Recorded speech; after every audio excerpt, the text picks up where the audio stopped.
નમો અરિહંતાણં નમો સિદ્ધાણં નમો આયર્યાણં નમો ઉજ્જયાણં નમો લોયે સૌસાહુનાં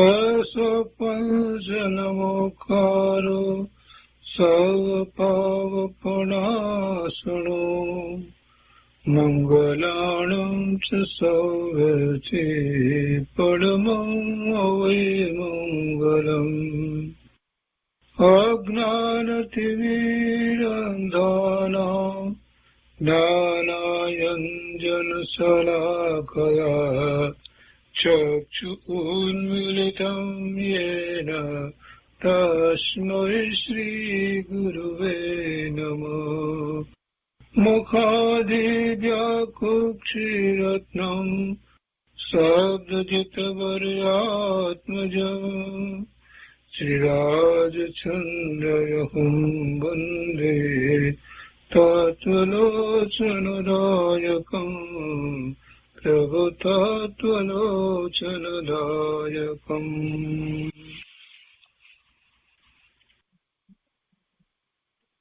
કૃપાળુદેવના વચનામૃતનો સ્વાધ્યાય.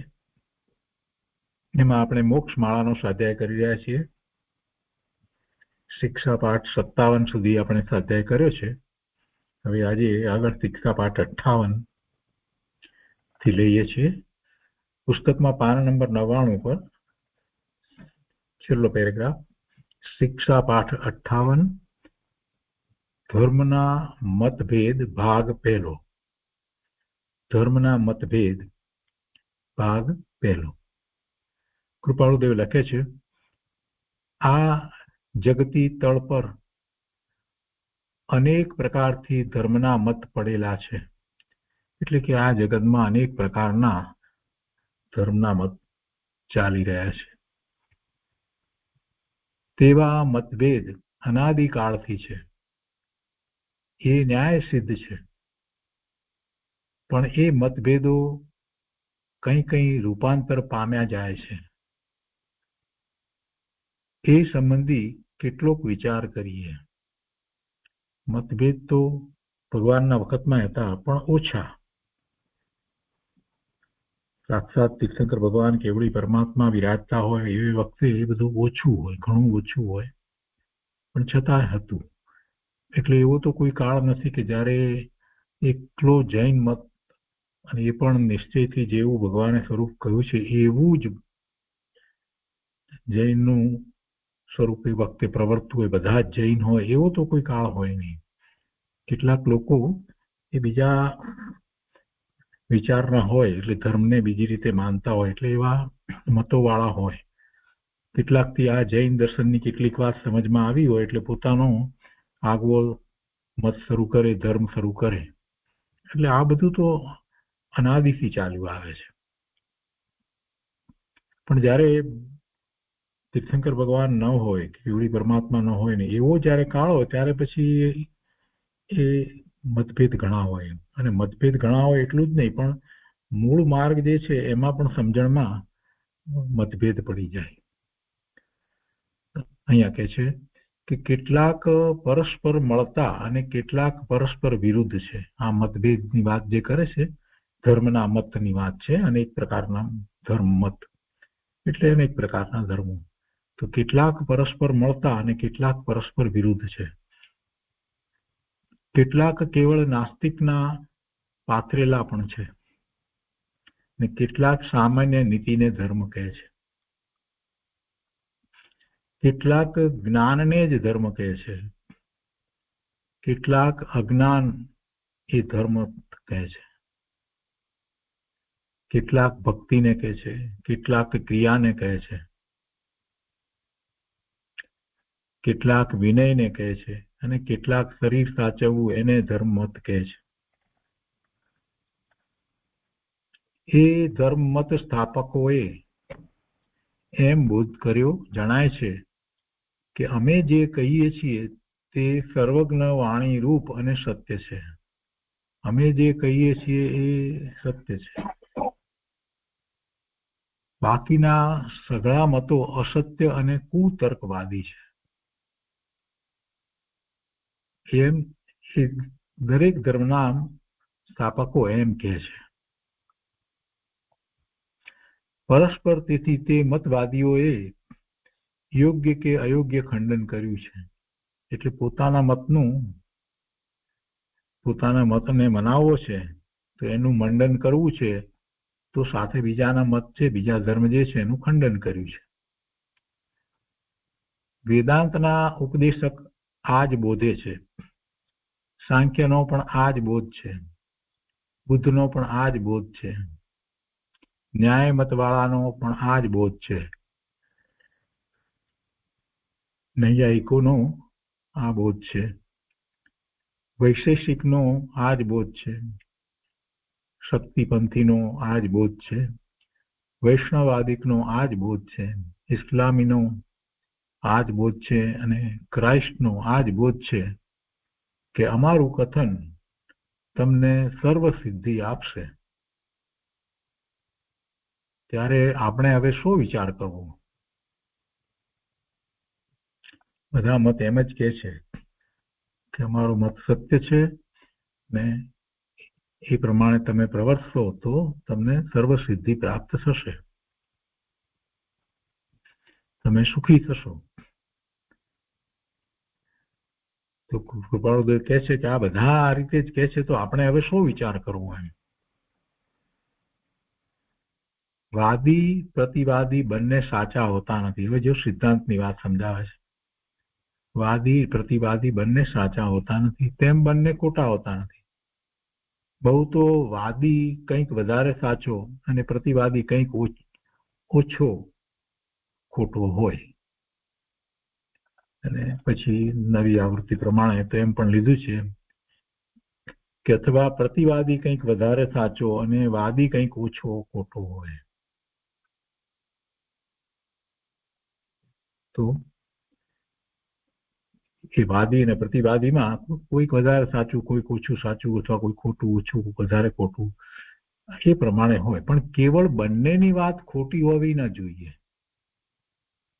કેવળ બંનેની વાત ખોટી હોવી ન જોઈએ. આમ વિચાર કરતા તો એક ધર્મમત સાચો ઠરે અને બાકીના ખોટા ઠરે. જો આ રીતે વિચારીએ તો આપણને ખ્યાલ આવે કે એક સાચો હોવો જોઈએ અને એક સાચો છે તો પછી બાકીના ખોટા ઠરે.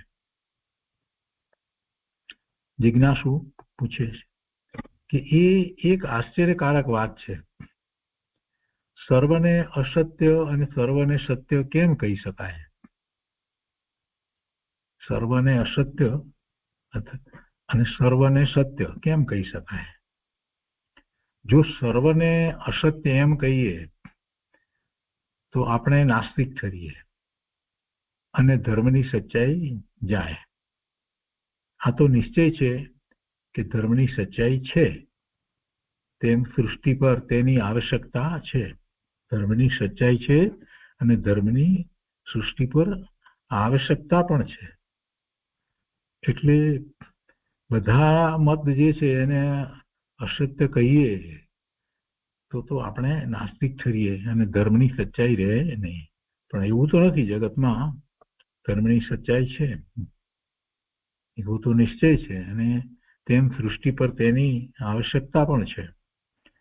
એક ધર્મમત સત્ય અને બાકીના સર્વ અસત્ય કેમ કહીએ તો તે વાત સિદ્ધ કરી બતાવવી જોઈએ. એક ધર્મમત સત્ય અને બાકીના સર્વ અસત્ય, એવું જો આપણે કહેવું હોય તો પછી સિદ્ધ કરી બતાવવું પડે. સર્વ સત્ય કહીએ એ તો વાત બરાબર નથી. તો કેવી વાત છે? તો કે છે કે સર્વ સત્ય કહીએ તો એ રેતીની ભીત કરી.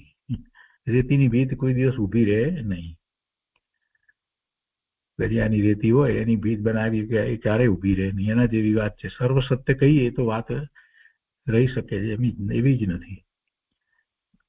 કારણ તો આટલા બધા મતભેદ શા માટે પડે?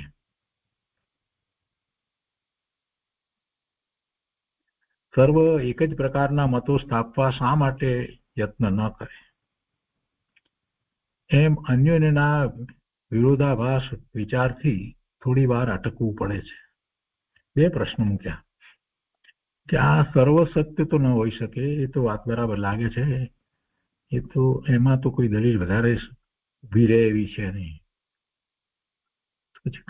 તો આટલા બધા મતભેદ શા માટે પડે? સર્વ એક જ પ્રકારના મતો સ્થાપવા શા માટે યત્ન ન કરે? અને એમ અન્યોના વિરોધાભાસ વિચારથી થોડી વાર અટકવું પડે છે. બધા સત્ય નથી એ વાત કઈ, પણ સાથે બેઠો એવો વિચાર પણ આવે તો પછી આટલા બધા મતભેદ પડે કેમ? એટલે કે મતભેદ નહીં હોય, સત્ય હશે, અથવા તો સર્વ એક જ પ્રકારના મતો સ્થાપવા માટે પ્રયત્ન ન કરતા હોય, કરતા હશે, એટલે કેમ એવો પ્રયત્ન ન કરે? તો એમ જ્યારે વિચાર કરીએ છીએ તો એ એમ અન્યોના વિરોધાભાસ વિચારથી થોડી વાર અટકવું પડે છે, જરાક વિચાર થાય છે. તો પણ તે સંબંધી યથામતી હું કંઈ ખુલાસો કરું છું. કૃપાળુદેવ એ ખુલાસો કરે છે કે એ ખુલાસો સત્ય અને મધ્યસ્થ ભાવનાનો છે, એકાંતિક કે મતાંતિક નથી. જે ખુલાસો કૃપાળુદેવ કરે છે એ સત્ય છે અને મધ્યસ્થ ભાવનાનો છે, એ એકાંતિક કે મતાંતિક નથી, પક્ષપાતી કે અવિવેકી નથી, પણ એ ખુલાસો ઉત્તમ અને વિચારવા જેવો છે. દેખાવે એ સામાન્ય લાગશે, દેખીતું કદાચ એ ખુલાસો સામાન્ય લાગે, પરંતુ સૂક્ષ્મ વિચારથી બહુ ભેદવાળો લાગશે. એ કૃપાળુદેવે એનો ખુલાસો જે કર્યો છે એ સૂક્ષ્મ વિચારથી બહુ ભેદવાળો લાગશે, એમાં ભેદ સમાયેલો છે. તો એ પહેલો ભાગ થયો ધર્મના મતભેદનો. હવે શિક્ષાપાઠ 59 ધર્મના મતભેદ ભાગ બીજો. હવે ખુલાસાની વાત આવશે. કૃપાળુદેવ લખે છે કે આટલું તો તમારે સ્પષ્ટ માનવું કે ગમે તે એક ધર્મ આ સૃષ્ટિ પર સંપૂર્ણ સત્યતા ધરાવે છે. એક ધર્મ આ સૃષ્ટિ પર સાચો છે, સંપૂર્ણ સાચો છે. ભલે બધા માનતા નથી, એમાં એ વાત જુદી છે, પરંતુ એક ધર્મ આ સૃષ્ટિ પર સંપૂર્ણ સત્યતા ધરાવે છે, સંપૂર્ણ સત્ય છે, એવું સંપૂર્ણ સત્ય દર્શન છે એક. હવે એક દર્શનને સત્ય કહેતા, એક ધર્મને સત્ય કહેતા બાકીના ધર્મ મતને કેવળ અસત્ય કહેવા પડે. પણ હું એમ કહી ન શકું. બાકીના ધર્મમતને કેવળ અસત્ય કહેવા પડે, પણ હું એમ કહી ન શકું. શુદ્ધ આત્મજ્ઞાન દાતા નિશ્ચય નય વડે તો તે અસત્ય રૂપ ઠરે, પરંતુ વ્યવહારને તે અસત્ય ઠરાવી શકાય નહીં. જો બહુ સરસ વાત મૂકી છે અહીંયા કે એક દર્શન સત્ય છે, એક ધર્મ સત્ય છે, તો એનો અર્થ જ એ થાય કે બાકીના ધર્મમત જે છે એને આપણે અસત્ય કહેવા પડે, એ કેવળ અસત્ય છે એમ કહેવાય. પણ કૃપાળુદેવ કહે છે કે હું એમ કહી ન શકું. પણ કેવી રીતે કહે છે પાછા? તો કહે છે કે શુદ્ધ આત્મજ્ઞાન દાતા, શુદ્ધ આત્મજ્ઞાન દેવાવાળા નિશ્ચય નય વડે તો તે અસત્ય રૂપ ઠરે છે. એટલે હું કહું એમ નહીં, પણ એ અસત્ય રૂપ ઠરે છે. શુદ્ધ આત્મજ્ઞાન દેવાવાળા નિશ્ચય નય વડે, એટલે નિશ્ચય નય અને એ નિશ્ચય નય શુદ્ધ આત્માની પ્રાપ્તિ કરાવવા વાળો, એવા નિશ્ચય વડે એક મત જે છે એ સત્ય છે, તો પછી બાકીના બીજા બધા મત જે છે તે અસત્ય ઠરે છે. બહુ સરસ રીતે મૂક્યું. હું કહું એમ નહીં, એમ શુદ્ધ આત્મજ્ઞાન દાતા નિશ્ચય નહીં વડે તો તે અસત્ય રૂપ ઠરે. એ વાત તો બરાબર, પરંતુ વ્યવહારને તે અસત્ય ઠરાવી શકાય નહીં, એ મુશ્કેલી. વ્યવહારને એને કેવી રીતે અસત્ય ઠરાવવા? એક સત્ય અને બાકીના અપૂર્ણ અને સદોષ છે એમ હું કહું છું. નિશ્ચય નહીં વડે તો બરાબર છે કે અસત્ય રૂપ જ ઠરે છે, પણ હવે વ્યવહારથી જો વિચાર કરીએ તો કદાચ એમ કહેવાય કાંઈક એમાં સત્ય હોય તો એ અપેક્ષા એને અપૂર્ણ કહેવાય અથવા તો દોષ સહિત છે એમ કહેવાય. એટલે એમ હું કહું છું. તેમજ કેટલાક કુતર્કવાદી અને નાસ્તિક છે તે કેવળ અસત્ય છે.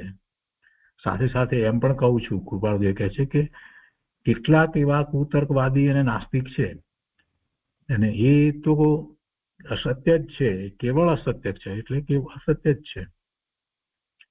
પરંતુ જેઓ પરલોક સંબંધી કે પાપ સંબંધી કંઈ પણ બોધ કે ભય બતાવે છે તે જાતના ધર્મમતને અપૂર્ણ અને સદોષ એટલે દોષ સહિત કહી શકાય છે. કેમ કે એમાં એ લોકો પાપની વાત કરે છે અને પાપને કારણે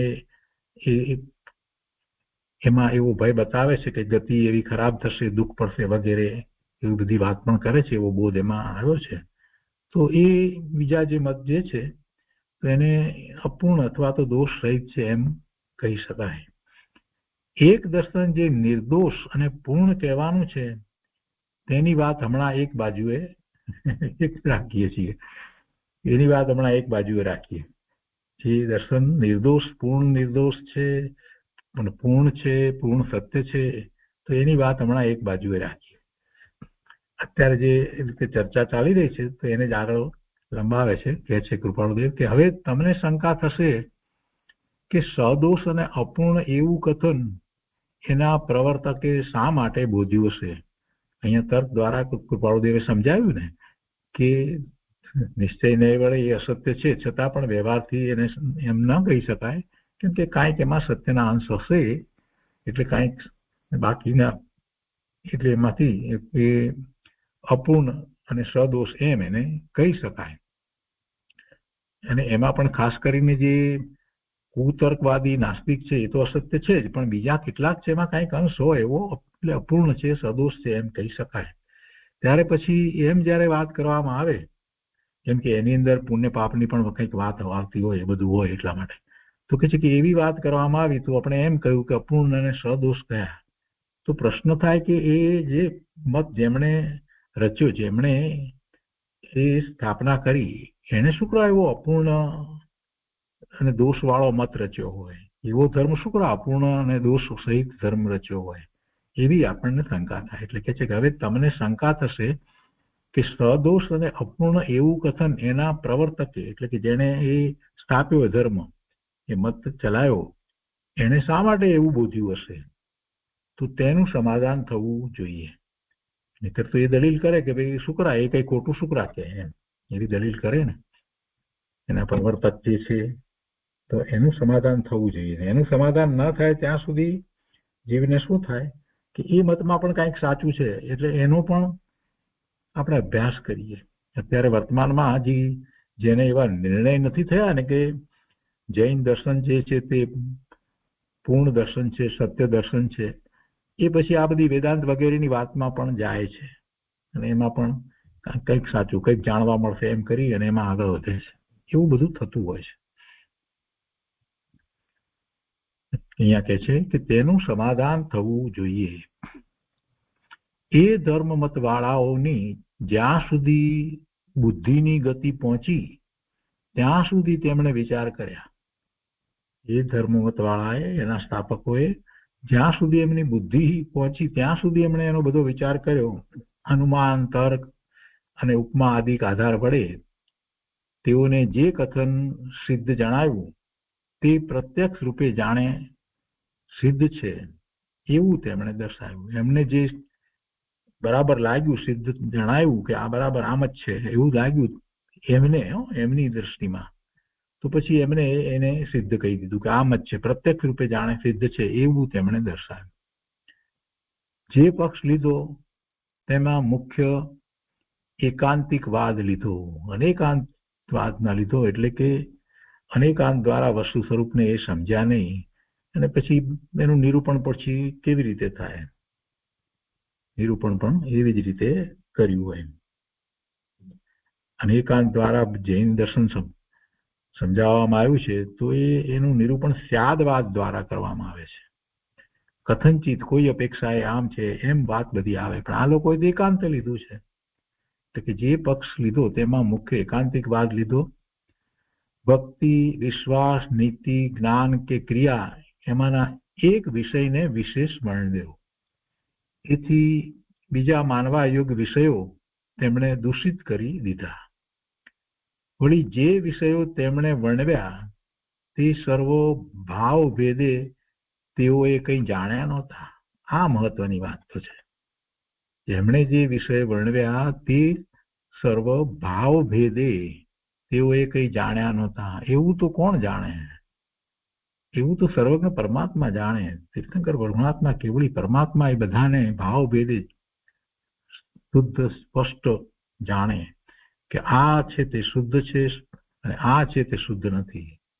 એના ભાવ, આ જે છે તે શુભ ભાવ છે અને આ શુદ્ધ ભાવ છે, એ સર્વજ્ઞ પરમાત્મા કહે, એ જાણે. એટલે આ બધા વિષયો તેમણે વર્ણવ્યા તે સર્વ ભાવ ભેદે તેઓએ કંઈ જાણ્યા નહોતા, પણ પોતાની મહાબુદ્ધિ અનુસારે બહુ વર્ણવ્યા, બુદ્ધિપૂર્વક.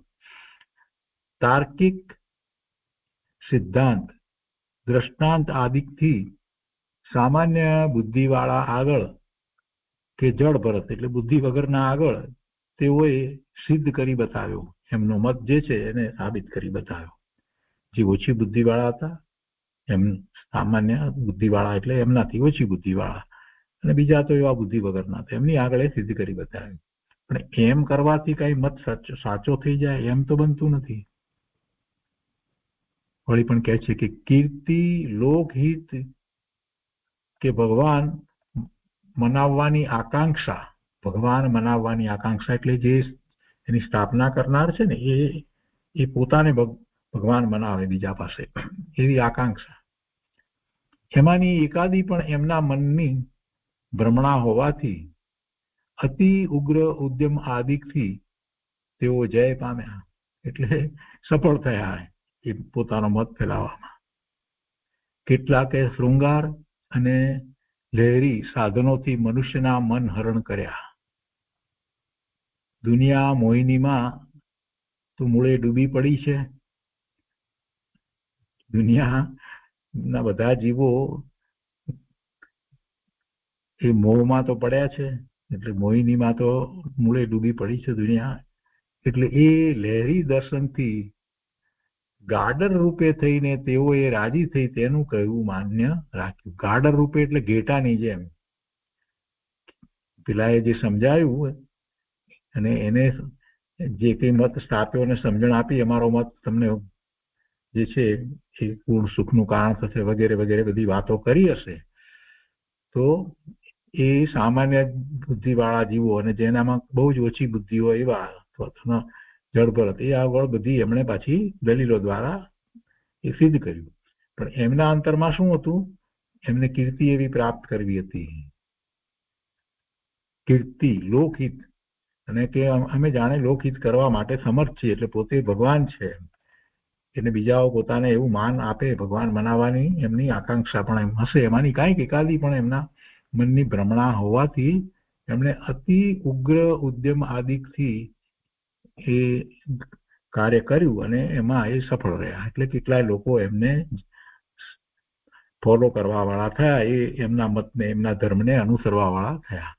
અને આ બધા જે થયા એમાં મતો જે થયા, એવા ધર્મ સ્થપાયા, તો એમાંના કેટલાકમાં તો કેવું છે, કેમ કે બીજા લોકો એમાં વધારે આવે એ માટે એમણે તો શૃંગારની વાત કરી, લહેરી સાધનોથી મનુષ્યના મન હરણ કર્યા. અને એવું જોવામાં આવે છે કે જ્યાં ધર્મના નામે આ બધું થતું જ હોય છે, ઉત્સવો વગેરે થતા હોય છે, એમાં ધર્મની તો ક્યાં વાત આવે?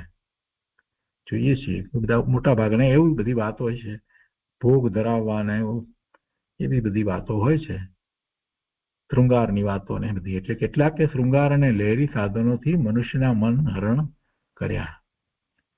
અને દુનિયાને તો આવું બધું જોઈએ, એમને તો એવી બધી મોહિની જોઈએ.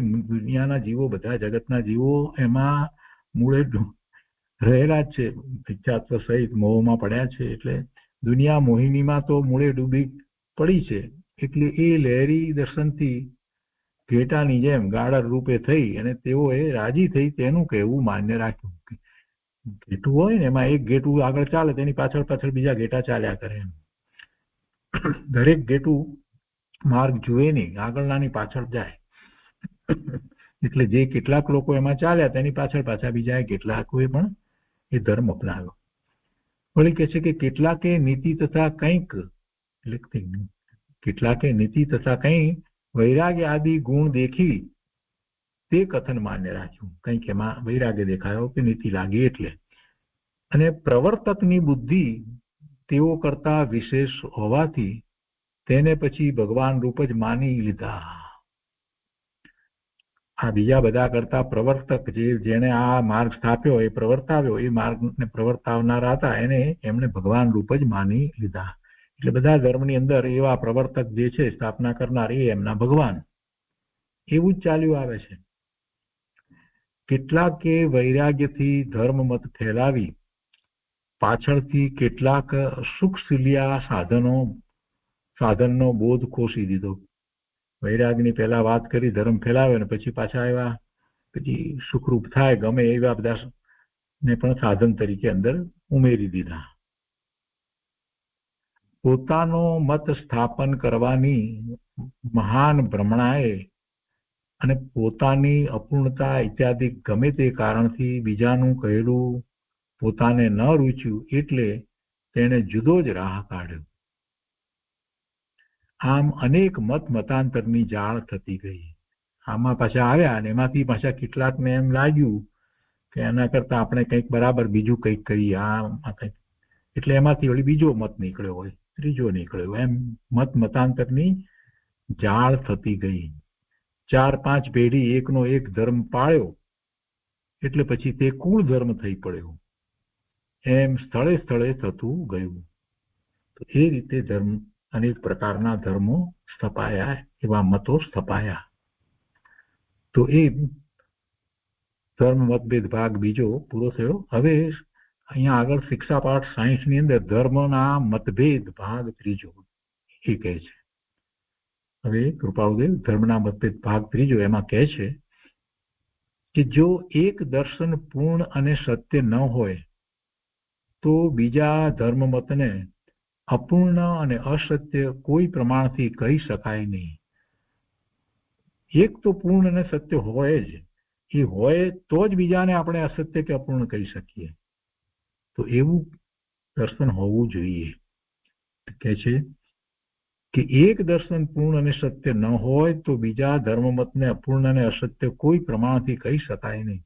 એ માટે થઈને જે એક દર્શન પૂર્ણ અને સત્ય છે તેના તત્વ પ્રમાણથી બીજા મતોની અપૂર્ણતા અને એકાંતિકતા જોઈએ. બીજા મતો એકાંતે છે અને અપૂર્ણ છે, એ હવે આપણે કોઈ એક જે સંપૂર્ણ દર્શન જે છે, સંપૂર્ણ સત્ય દર્શન છે, પૂર્ણ જે છે, એની સાથે સરખાવી અને સમજી શકીએ.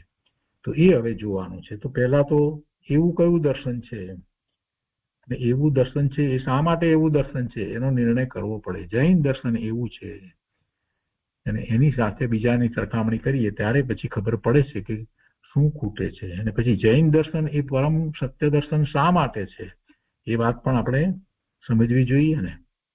તો એ બધી વાત હવે કહે છે. એમાં એકાંત નથી, અપૂર્ણતા નથી, પૂર્ણ છે.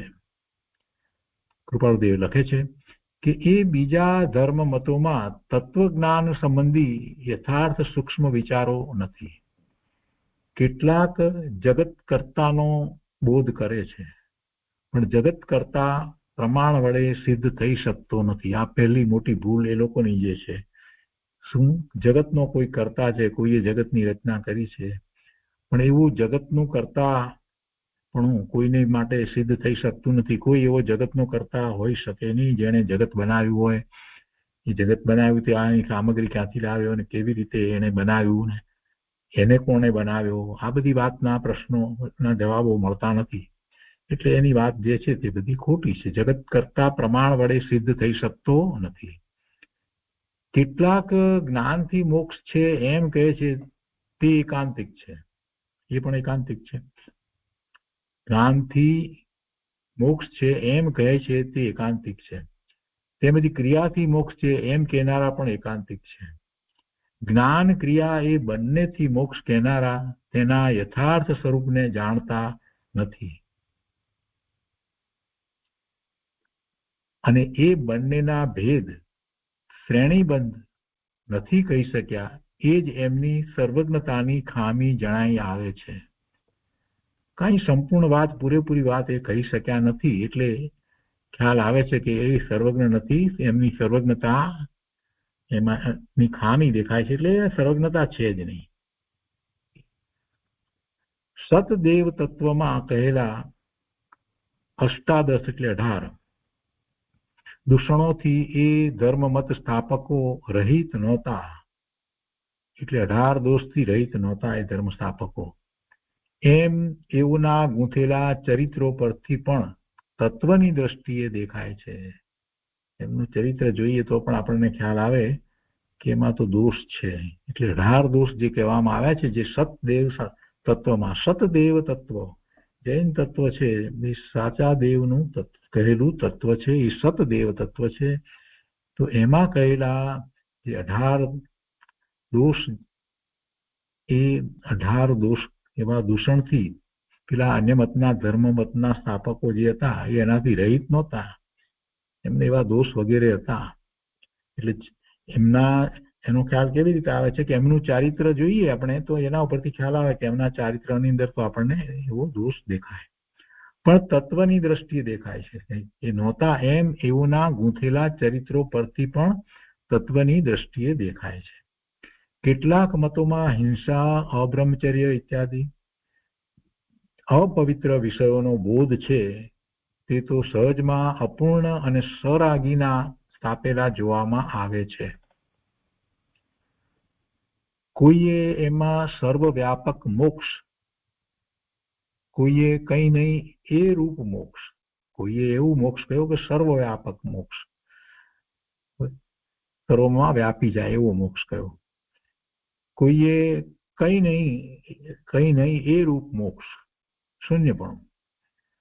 કોઈએ આકાર મોક્ષ, અને કોઈએ અમુક કાળ સુધી રહી પતિત થવું એ રૂપે મોક્ષ માન્યો છે. પણ એમાંથી કોઈ વાત તેઓની પ્રમાણ સહિત સાબિત થાય એવી નથી. એટલે કે છે કે પણ એમાંથી કોઈ વાત તેઓની સપ્રમાણ થઈ શકતી નથી. એઓના અપૂર્ણ વિચારોનું ખંડન યથાર્થ જોવા જેવું છે, અને તે નિર્ગ્રંથ આચાર્યોના ગૂંથેલા શાસ્ત્રોથી મળી શકશે. લીધું છે કે એઓના વિચારોનું અપૂર્ણપણું નિષ્પૃહ તત્વવેત્તાઓએ દર્શાવ્યું છે, તે યથાસ્થિત જાણવું યોગ્ય છે. તો કહે છે કે તેઓના અપૂર્ણ વિચારોનું ખંડન યથાર્થ જોવા જેવું છે, અને તે નિર્ગ્રંથ આચાર્યોના ગૂંથેલા શાસ્ત્રોથી મળી શકશે. વેદ સિવાયના બીજા મતોના પ્રવર્તકો એમના ચરિત્રો, વિચારો ઇત્યાદિ વાંચવાથી અપૂર્ણ છે એમ જણાઈ આવે છે. વેદે પ્રવર્તક ભિન્ન ભિન્ન કરી નાખી, બે ધડકતાથી વાત મર્મમાં નાખી ગંભીર ડોળ પણ કર્યો છે, છતાં એમના પુષ્કળ મતો વાંચવાથી એ પણ અપૂર્ણ અને એકાંતિક જણાઈ આવશે. વેદ સૌથી જૂનો છે મત, એટલે કે છે કે વર્તમાનમાં જે વેદો છે તે ઘણા પ્રાચીન ગ્રંથો છે, તેથી તે મતનું પ્રાચીનપણું છે, પરંતુ એ પણ હિંસાએ કરીને દૂષિત હોવાથી અપૂર્ણ છે, તેમજ સરાગીના વાક્યો છે એમ સ્પષ્ટ જણાય છે. એટલે કે છે કે વેદ સિવાયના બીજા મતોના પ્રવર્તકો એમના ચરિત્રો, વિચારો ઇત્યાદિ વાંચવાથી અપૂર્ણ છે એમ જણાઈ આવે છે. અને વેદનું શું તો કે છે કે વેદે પ્રવર્તક ભિન્ન ભિન્ન કરી નાખી, બે ધડકતાથી વાત મર્મમાં નાખી ગંભીર ડોળ પણ કર્યો છે, છતાં એમના પુષ્કળ મતો વાંચવાથી એ પણ અપૂર્ણ અને એકાંતિક જણાઈ આવશે. વેદના પ્રવર્તકો જુદા જુદા એમ એવી રીતે વાત બધી કરી, અને એ બધી મર્મવાળી વાત છે એવું ગંભીર ડોળ કર્યો, છતાં પણ એમના પુષ્કળ મતો વાંચવાથી એ પણ અપૂર્ણ અને એકાંતિક જણાઈ આવશે. હવે કહે છે જે પૂર્ણ દર્શન વિશે અત્રે કહેવાનું છે તે જૈન દર્શન એટલે કે નિરાગીના સ્થાપન કરેલા દર્શન વિશે છે. એના બોધદાતા સર્વજ્ઞ અને સર્વદર્શી હતા. જૈન દર્શન ની વાત કરતા કહે છે કે એના બોધદાતા, એના સ્થાપક નથી કહ્યું, બોધદાતા, એનો બોધ કરનારા. કોઈ સ્થાપક જૈન દર્શનની સ્થાપના કોઈએ કરી જ નથી. સૌથી મોટી અને મહત્વની વાત તો આ છે, ખોટું બધું શીખવાડવામાં આવે છે, સ્કૂલની અંદર ભણાવવામાં આવે છે એમ કે મહાવીર સ્વામી ભગવાને જૈન ધર્મની સ્થાપના કરી.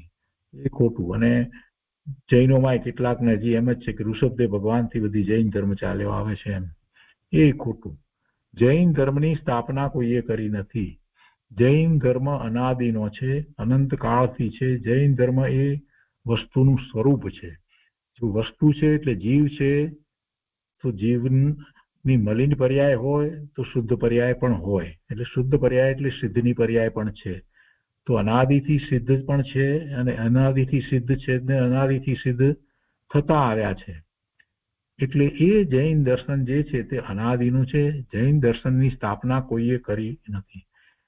એ દર્શનને સમજી સ્વીકારી અને જેવું સ્વરૂપ જે છે એવા સ્વરૂપનો નિર્ણય કર્યા પછીથી પોતે એવા સ્વરૂપને પ્રગટ કર્યું છે અને પૂર્ણપણે એવું શુદ્ધ સ્વરૂપ પ્રગટ કર્યું છે. એટલે પછી એમણે એવો બોધ આપ્યો છે. એટલે એવો સર્વજ્ઞની વાણીમાં એવો બોધ આવ્યો છે. અને એવા બોધદાતા એ સર્વજ્ઞ અને સર્વદર્શી હતા. કાળભેદ છે તો પણ એ વાત સૈદ્ધાંતિક જણાય છે. દયા, બ્રહ્મચર્ય, શીલ, વિવેક, વૈરાગ્ય, જ્ઞાન, ક્રિયા આદિ એના જેવા પૂર્ણ એકે વર્ણવ્યા નથી. કોઈ મતે, કોઈ ધર્મમાં એવી વાત આવી નથી. તેની સાથે શુદ્ધ આત્મજ્ઞાન, તેની કોટીઓ, જીવના જન્મ, ગતિ, વિગતિ, યોનિદ્વાર, પ્રદેશ, કાળ, તેના સ્વરૂપ એ વિશે એવો સૂક્ષ્મ બોધ છે કે જે વડે તેની સર્વજ્ઞતાની નિઃશંકતા થાય. એ દ્વારા આપણને પછી ખાતરી થઈ જાય કે આ સર્વજ્ઞતા હોય તો જ આવી વાત આવે. એટલે સર્વજ્ઞતાની નિઃશંકતા થઈ જાય છે. જૈન દર્શનના શાસ્ત્રોનો અભ્યાસ કરતા જ, એના 4 અનુયોગના શાસ્ત્રોનો અભ્યાસ કરતા જ ખ્યાલ આવે છે કે આ વાણી જે છે તે પરમ સત્ય છે. અને